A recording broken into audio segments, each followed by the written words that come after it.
Well, good morning, everyone. My name is Ryan Russell, and this is Byron-George. And we're here to talk about Society Restaurant, which is Melbourne restaurateur Chris Lucas's largest and most ambitious project to date. Located in Melbourne's 80 Collins Street development, Society was a restaurant that is designed to invite you back and back again. It is situated at the top of the podium in the development, occupying 2 levels with a prep kitchen in the basement. It also includes an entirely new structure on the rooftop facing Collins Street. The fundamental brief on this project was to create an institution, a venue that speaks of the very culture of Melbourne and expresses what it means to dine in this city, what is really a global powerhouse when it comes to its food scene, but also a city that is very hard to define if you are pressed on it. To start, we looked at a range of global precedents of buildings, hospitality spaces, and artistic movements that heralded new ideas, but reinforced the culture of the city they were in. It's not just enough to look at history though, but actually look at our time and what is unique about it, or what defines it. Further to that is what is it about cultural icons that speak about what a place or a thing is to become. Society had to be an establishment, but also had to be anti-establishment. Designing any restaurant, you also really need to look at the offer and design accordingly. So there is some kind of, relationship between the two. So Martin Ben, who was the head chef at the time, when he was designing the menu, his food really had sort of this graphic quality to it. And his flavors are very clear, but with a kind of heavy Japanese influence. So it's sort of very tricky to, to actually showcase something like this and to design a restaurant space that didn't actually compete with it. The overall floor plan of the venue was large with a range of different dining experiences. It's effectively 5 different dining rooms or 5 siblings under one roof.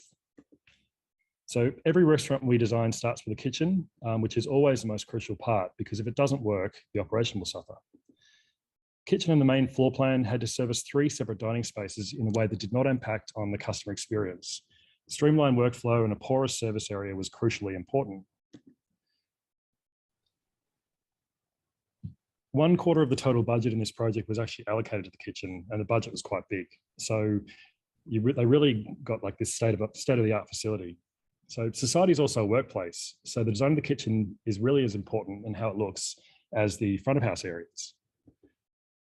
The kitchen's entirely induction, which means that it's comfortable temperature all year round for all staff. And I think the main complication here was really the services. There was not enough power available in the building. The floor plates were not designed for extraction and air conditioning to be in the same space. And we had a whole lot of other complications like that. So if we're talking about seamless and porous back of house flow, how the dining spaces interact with the kitchen is equally as important, and that had to be as porous as well. As this diagram shows, careful planning meant that minimal crossover between front of house and back of house operations occurred in the space, allowing all 3 main venues on this floor to be serviced seamlessly. As for the customer journey, it starts at ground level in Benson Lane, accessed from Collins Street and Exhibition Street. We redesigned the lift entry to speak of the type of experience you're about to come into. A simple material palette and a new small canopy at a more human scale welcomes you, but still works in the broader urban realm. This project is all about detail. You arrive at the lift at the main concierge point, where the material palette is calm, understated, and some of the blurring of spaces, surfaces, and design motifs start to become apparent. The cutouts in the desk allow for 2 parties to be greeted at the same time. You turn left and are greeted by the main bar, completely book-matched Grigio or Rubrico marble. The bar puts brutalist formal motifs against luxurious finishes and manages to convey a level of restraint and opulence at the same time. The Collins Street streetscape sits as a dramatic backdrop. Epic in scale, the bar is a composition of formal languages, from the ziggurat rear liquor display and custom light fittings we designed, to the swooping ceiling recesses with a nod to Helmut Newton and his image of Grace Jones. Subtle curves offset against severe angularity and the blurring of materiality speak about the plurality of Melbourne and have a contemporary but historic quality. All views and the journey through this restaurant is carefully considered and curated. The stools add to this sense of permanence, each one carved out of a fallen tree and vulcanized. From the bar, you then head into the main dining room, society's signature dining space. This is where you see one of the main elements, main design elements at work. Each space blurs into the next with a series of overlapping floor or ceiling transitions. These lead your eye into the next room and are designed to kind of give you a feeling of wanting more and wanting to see what's beyond.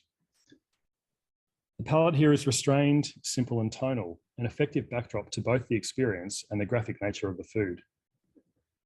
The main dining room is vast, with 7-metre ceilings. Proportion was manipulated with a range of devices designed to accentuate the vast scale of the room, but also offer an intimate dining experience if you're sitting down.